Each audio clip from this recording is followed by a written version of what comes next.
We are here this morning for a third oral argument, the case of trustee of the Schardein versus Sickels.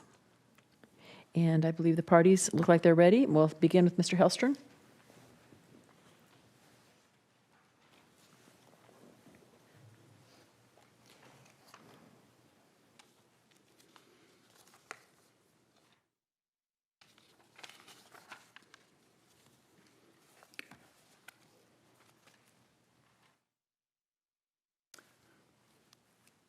Good morning, Your Honors. May it please the court, counsel.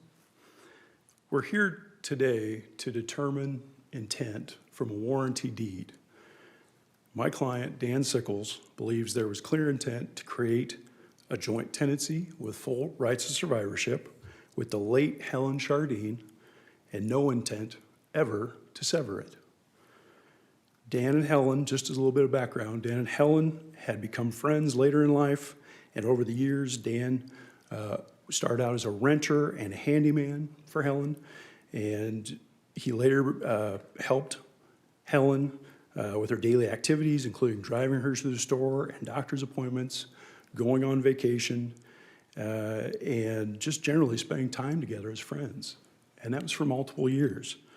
In 2014, Helen and Dan decided to buy this Sun Valley Lake property that's the subject of this action.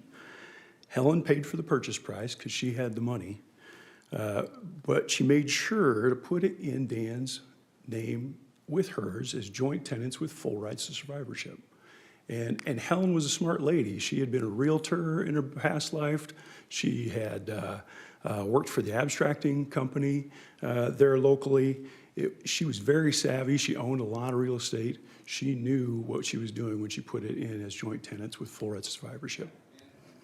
And all that I grant you, Mr. Hellstern, but then, you know, we get up to whenever it is 2018, I think it is, and then she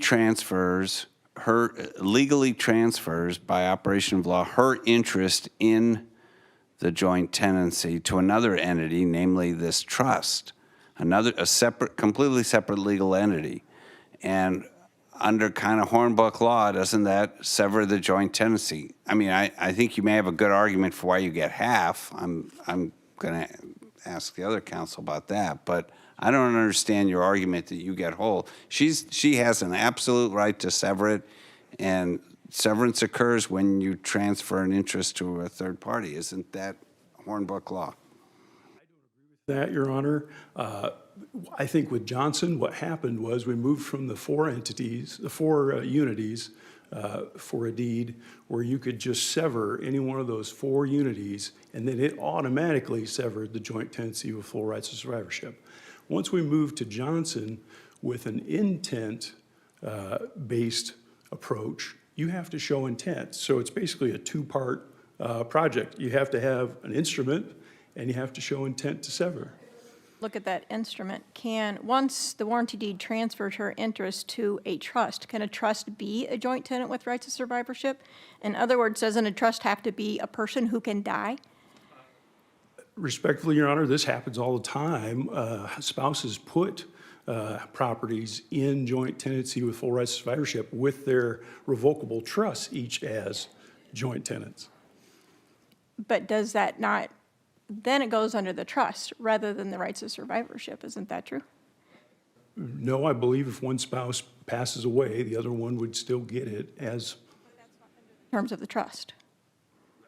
Not only under the terms of the trust, but still under the terms of the deed. It's still a warranty deed with joint tenants with full rights of survivorship. That doesn't sever just because it's with a trust.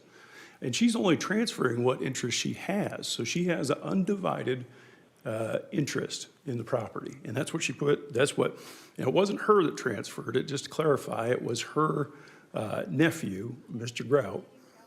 Did anyone challenge either his authority under the power of attorney to do that?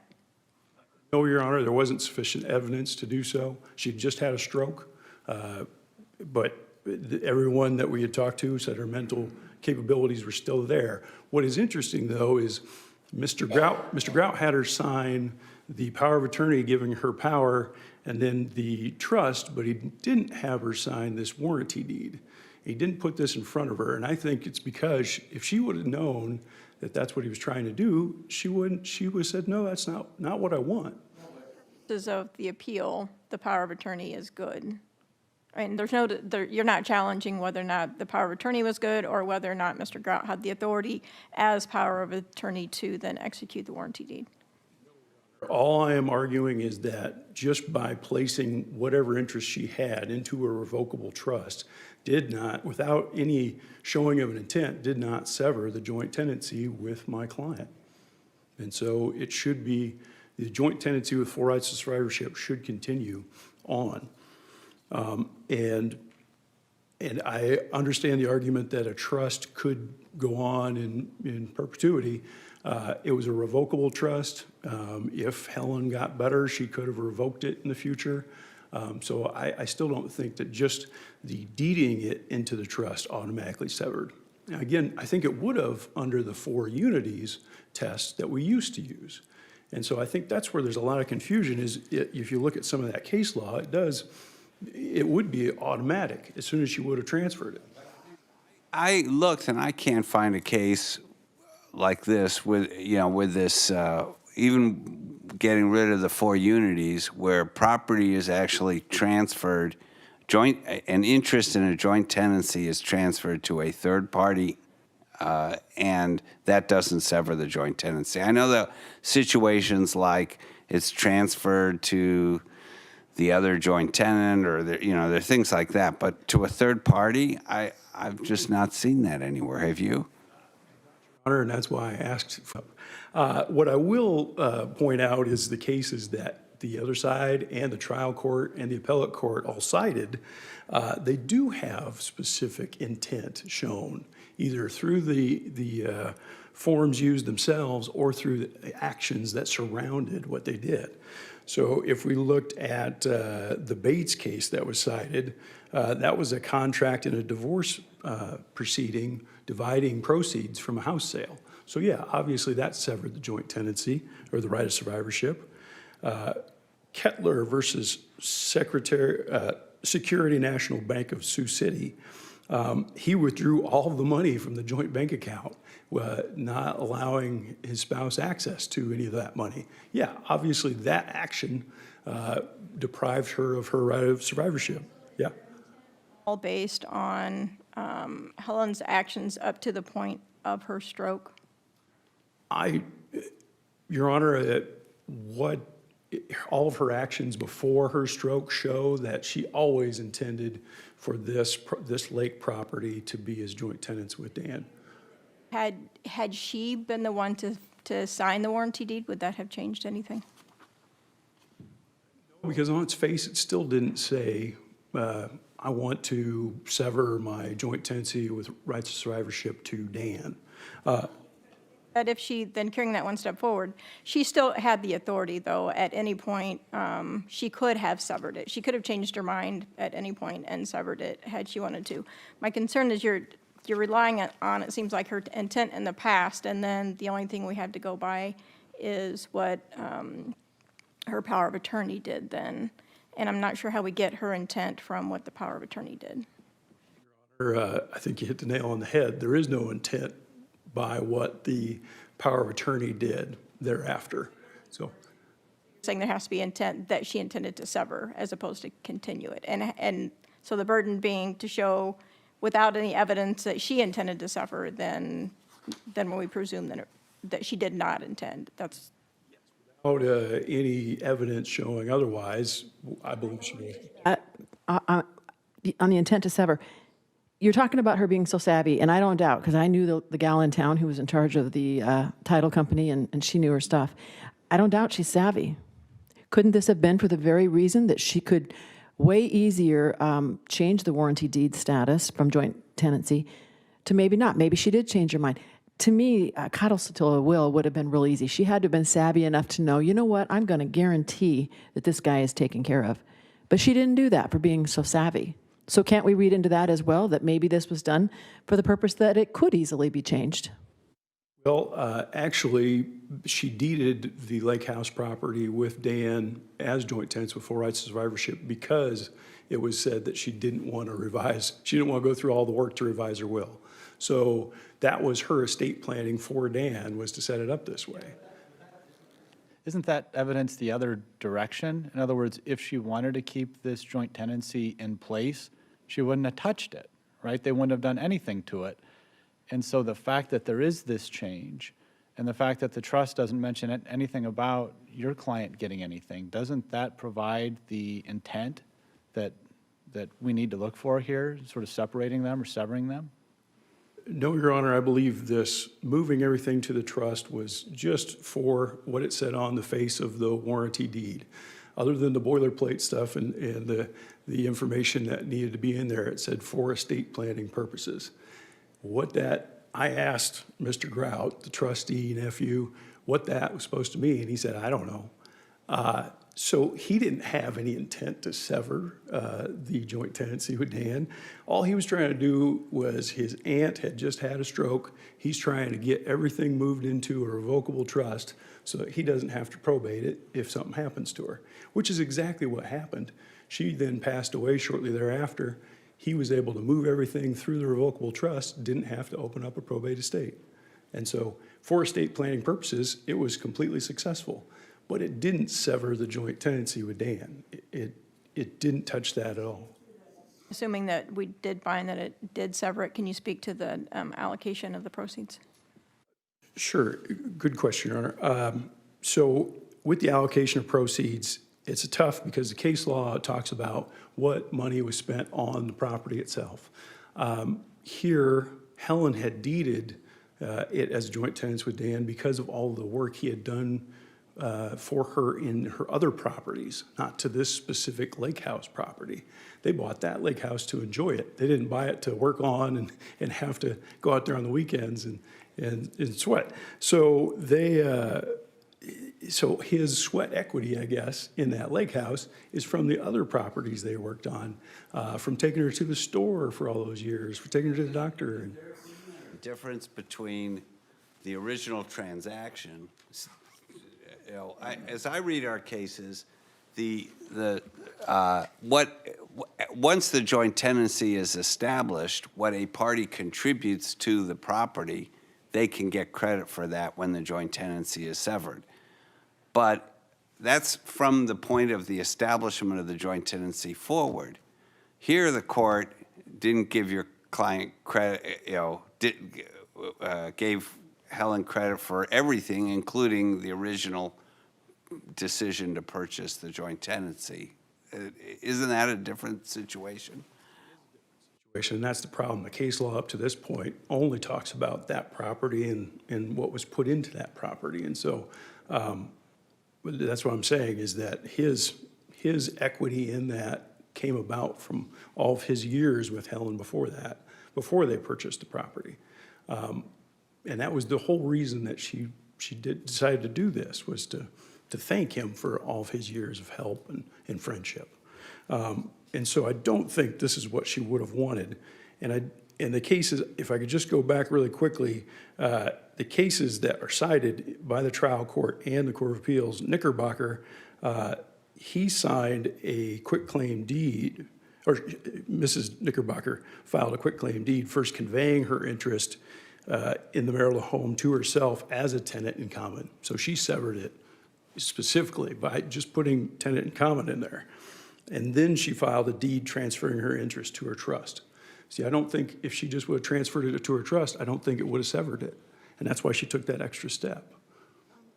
About intent, if I remember the record correctly, he did not pay on the contract for a long time, several years. Is that right? Property that he owned at. About the relationship, years of him being her companion, driving her, all that business. Could it be, I mean, is it beyond the realm of possibility that him not paying for 3 years or something just kind of ticked her off a little bit? And maybe this was her way of saying, okay, fine, we're even now, and dumping it into the trust. I mean, we can't just look at what he did do for her. Didn't he also not pay? My client testified that she had said, no, I'm going to waive the rest of those payments. Now, she died before she ever filed anything to do that. And so after she passed away, he did pay that full amount owed to the trust. And there was never any indication, any evidence presented, any testimony about that she ever had a problem with him not paying. Assuming that her actions weren't maybe her way of saying, this is how I'll deal with it. I mean, we don't have that in writing. I don't want to only talk about the things that happened that support your case. There are also some things that kind of raise a red flag too. But those are all speculative. There's no evidence to show that. You're just saying, well, it could be. Said she'd waived. That's speculative, right? I said he paid that. He ended up paying that contract. And so there was no evidence to show that she was mad about it, and I don't think that was a determining factor. Thank you.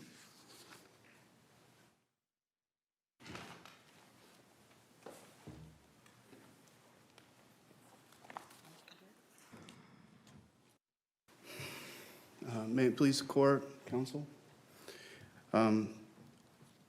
This boils down to a different perspective, perhaps. How do we read a deed? Are we supposed to be reading this deed for an objective intent? What do we gather by the four corners of the deed as it's recorded at the courthouse? Or are we looking for a subjective intent? Mr. Sickels and his counsel, they're trying to get you to look for a subjective intent rather than the objective intent. When you read the trust and the will and the power of attorney together, just in the same manner that the Court of Appeals did, those three things work together to demonstrate an objective basis for how to read the deed. And that deed had other real estate on it that was in Ringgold County. And so it was not just for this real estate, it was for all the real estate. And all the real estate interests were supposed to go into the trust. The general language that's listed there is the language that is just the standard present covenants of a warranty deed, that there is ownership of the property, that there's authority to convey, that the conveyance will be done without encumbrance. And so that general quote-unquote boilerplate language doesn't have anything to do with intent. So Counsel made a comment, hey, this is done all the time, like in marriages for stuff. Would you like to respond to that? as to the joint trust kind of a scenario, I would argue that a trust, because it does survive the decedent's death, is still available. In fact, the trust and the trustee are here today before you, and that is different than Helen. But joint tenancies, if this were a divorce and we were in a property settlement, right, we would be looking at what were the relative parties' contributions to the property. Was it joint assets that went into it, or was it sole assets that would be attributable to one person or a different person? And then we would equitably divide the parties' relative contributions to that property based upon, property division in that kind of a scenario. Typical scenario, I mean, this is beyond my ken, I'm not a real estate lawyer, but normally, like my wife and I, we wouldn't put, we hold our home in joint tenancy, but we wouldn't want to move it into a trust because we lose the homestead exemption. Isn't that right? Be right. Actually, that might depend on what county you live in, because different assessors actually approach that question differently. And so there is that. But there's also, just to go backwards, these two parties are not married. And if it was really, gee, Dan, I want you to have this property at the lake, I'm going to put up the $85,000. She could have just put it in his name alone and just said, here, it's a gift for all the things that you have done. I hope you do good things for me in the future. The division and the issue that I said I was going to ask you about, Mr. Daggett. So let's take a factual scenario that's not, I think, maybe not that far off this case. Let's say I'm the older person and I have eyesight issues, which happens to be true, and Justice Oxley runs errands for me, takes care of me in my old age, and out of gratitude for that, I convey a lot on Sun Valley Lake to her in joint tenancy. And then 4 years later, I say, well, I know you've taken care of me, I know you've done this, but I think I'm just going to sever the joint tenancy, ask for a partition, and get all my money back. Do I have the right to do that? Well, any co-owner of property has the ability to file a petition for partition. And so any co-owner can do that, so you could certainly do it.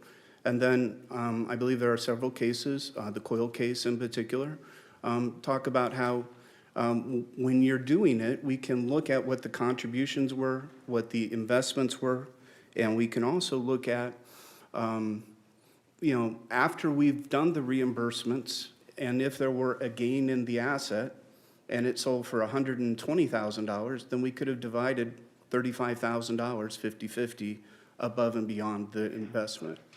I read those cases as saying contributions after the joint tenancy was established. Now, let me give you a case that wasn't cited, but it seems to me maybe supports the proposition that Mr. Hellstern's client, Mr. Sickels, would get half. Frederick versus Sherman, 1966. So in that case, a mother bought property, paid the entire purchase price, and put it in joint tenancy with her son. Creditor attached the property because a creditor of the son, because the son owed a lot of money, and tried to get at the property. The mother said, well, I paid for the whole thing, so in the severance of the tenancy, I should get the entire property. And we said, no, it's a presumption that joint tenants hold in equal shares. And why don't we apply that here as well? Well, the Court of Appeals and the way the district court handled it, the joint tenancy question was resolved as with a severance. So the joint tenancy analysis breaks down a little bit there because now we're dealing with tenants in common once we get to the distribution. When you say that the Frederick case had an attachment, was the attachment by virtue of a mortgage, or was it by the assessment of a lien? How did that interest against the son's property become attached to the real estate?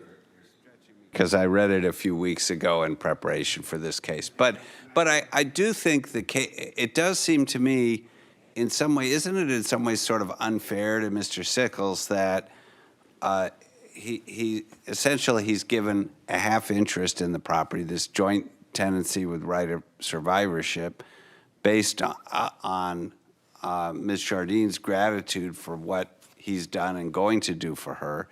And then when the tenancy is severed, assuming we find that it is severed, she gets to go back to square one or her heirs get to go back to square one from the beginning. That seems to me unfair, isn't it? This is I don't know that it necessarily is, and this is why. You're looking at a value proposition here. How are we going to value the services, mowing the yard, fixing a faucet, running errands, doing things? Is that worth $85,000? Is that worth $40,000? How do we do that valuation? Property, because she gave him, in essence, a half interest in this property. And this is apples and oranges, Judge, but according to the Iowa Department of Revenue and their inheritance tax guidelines, they would look at the contribution of the property and they wouldn't say that actually that was a half interest that was given to him at that time because she put in all the money. They would have 100% of the value being assessed to him for inheritance tax purposes when she dies. That a person in Mr. Sickles' position, there'd never be incentive ever for somebody to ever try and sever that relationship because they'd have to go. So let's say he's the one that says, I want to be done. This relationship with her has really gone south. I don't want to have any entanglements. I want to do tenants in common. He would lose out immediately? Could have. I mean, I don't know how you want to say it. Ron, how does he have any, he's going to be on pins and needles all the time. Why should I continue to take care of Ms. Schardein? Because at any moment, this, like happened here, she could suffer a stroke and the tenancy would be severed and I'd get nothing.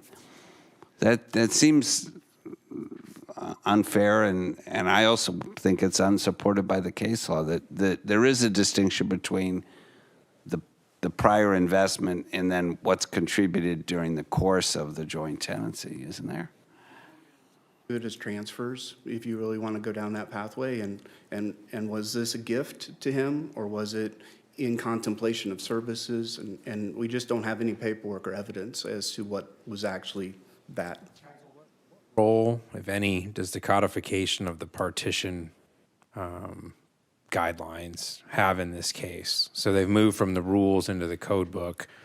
What relevance does that have in the division of the proceeds? The codification, you mean? 5121, and it talks about how you divide the proceeds after partition by sale.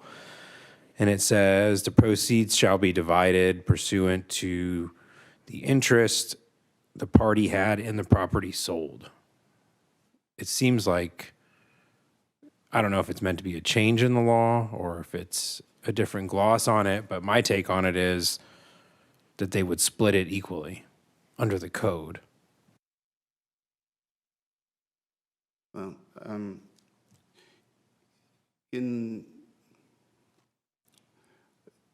I don't remember.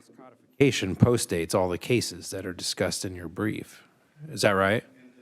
The codification and the change in the partition statute created the idea of olity, and it allowed for, instead of, a lot of that was guided toward farms and inheritances, and the concept of olity was created so that if we had 4 kids that inherited the farm and one of them wanted to sell, in the old statute, it was just going to be gone, and then they had to identify how to divide the property.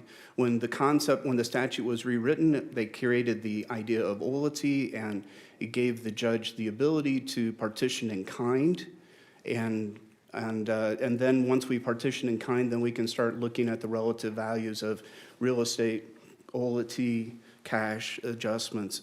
I don't. Issue of the division of proceeds, it seems like we should start with the statute first, since it postdates the cases you're talking about, and figure out what the statute says and see if that's different than our cases. Would you disagree with that?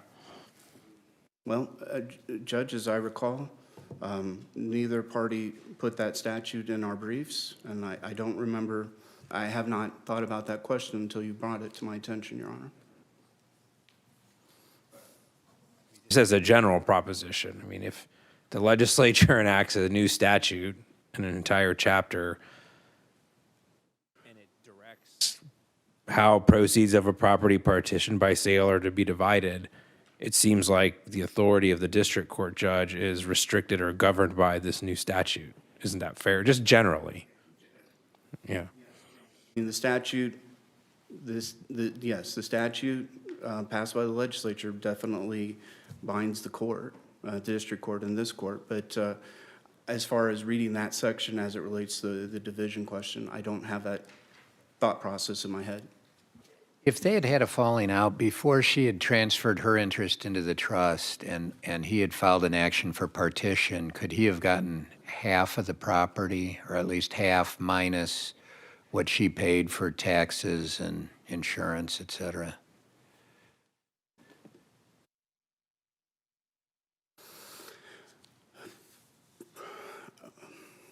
So you're talking about a partition of a joint interest, and she's alive, then there would have been the same kind of evidence adduced at trial as far what contributions and were. I don't believe it changes the partition analysis that I've given you. In that scenario, do you consider that she paid the full purchase price, or is that water over the dam? Because after she paid the full purchase price and then puts it in both their names, giving each a undivided half interest, right? That if they then partitioned it, he'd get half, right?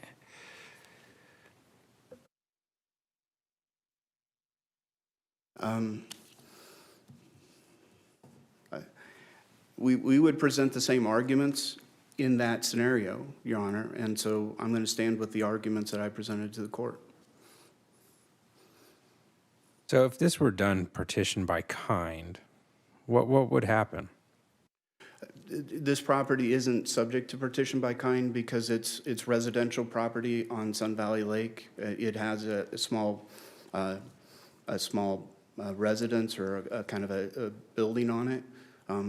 Partition in kind, so if we were in town and, you know, you just can't divide a house. If you were in farm scenarios, you could say, well, there's 160 acres, so we're going to say 40 acres with the house goes here and 80 acres with the pond goes there, and somebody else gets other sections. And then in the Olitzy scenario, they do the reference. If she had paid the purchase price and done all the upkeep for farm ground, are you saying then even in partition by kind, he gets nothing? Like, why wouldn't that equitable interest that you're arguing about, her contributions to the property, also preclude him from actually getting any property if it was done in kind?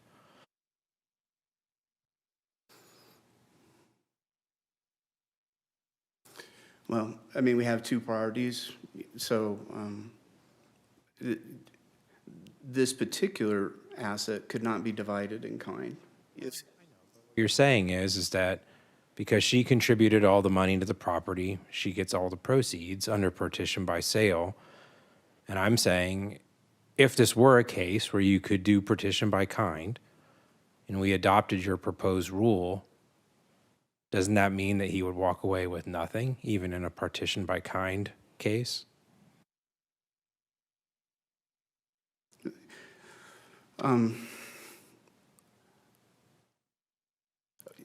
Well, as I just talked to Justice Waterman, we would present the same arguments, and we would say that the equities would still be in the scenario where, yes, we would ask for the whole property back.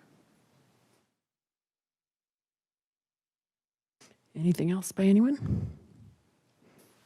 Thank you. And we will return to Mr. Hellstern.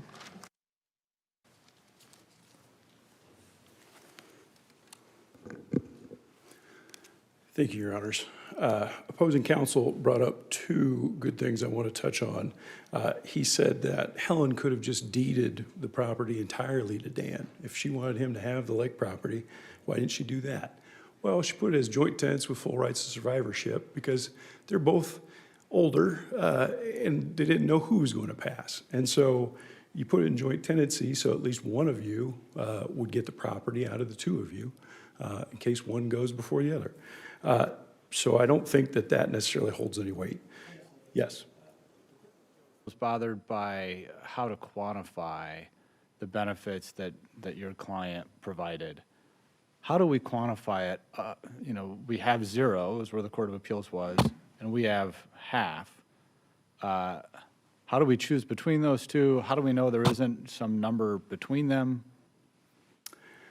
That's a good question, Your Honor. We were not able to put a dollar amount on all the years of what Dan did for Helen. And Helen didn't put a dollar amount. I mean, I guess if you're going to say Helen put a dollar amount on it, it was half of the lake house, you know, because she jointly bought it, had it jointly deeded with him. So if we're going to put a dollar amount on it, it'd be 50% of what the value is. I don't know how to go any further than that. There was never any discussion about dollar amounts. Once they became really good friends, it was just one person helping out the other. So does that answer your question? It does. The other, yep.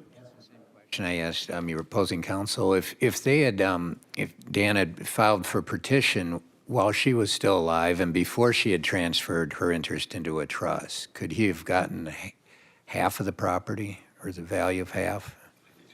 That same scenario that I was just talking about with Justice McDermott, yes. 100% of the purchase price wouldn't count anymore. Should count in this respect. I mean, if it was just a gift, yes, then I think there would. But it seemed like she did this in appreciation for what he did. So 100% gift, the mother paid for the property for the son. Still water under the bridge if it's a gift. I don't know, maybe here it was or wasn't, but. If there was a gift, it'd be a gift tax return and those sorts of things. I think that it's hard to speculate. All I can say is I know that she deeded it as joint tenants because of what Dan did for her. And that's in the testimony and testimony from the realtor that actually did the transaction, Ms. Kimes, Judge Kimes' wife. The one other scenario, though, I want to make sure I put in front of you is if the opposite had happened, if Dan would have passed away first, the trust would have said the joint tenancy with full rights of survivorship did not sever. They would say the trust should get the full property.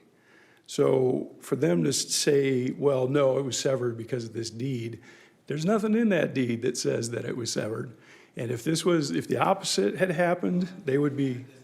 That because it does have some language about the it doesn't purport in the operative language in the deed to just convey the whole property. It says, the interest, whatever it is, undivided interest, some language like that, which sounds like the kind of language you would do if you were effectuating a severance, doesn't it? And again, if you look at all those cases that were cited by the trial court and by the Court of Appeals, all of those have something else. If you look in those fact patterns, it's something else that shows the intent. Taylor versus Canterbury, that was one that was cited by both. In the quick claim deed back to himself, he said, "It is my intention to this deed, by this deed, to sever the joint tenancy created by the 1991 deed." So he said it right in there. They could have done that in this warranty deed. They did not. You're supposed to be able to glean intent from the document. And that's what Johnson, the whole premise of Johnson is all about. Here, there has been no intent shown. There was no intent brought forth as evidence that it was severed. So for that, Your Honor, we ask that you overturn the trial court and Court of Appeals decision and award the net property proceeds to Dan as the sole joint tenant survivor. In the alternative, we would ask that if you feel there is a severance of the joint tenancy, we would still ask that Dan be awarded at least 1/2 of the value of the property. Schardein is hereby submitted, and the court will adjourn until this afternoon.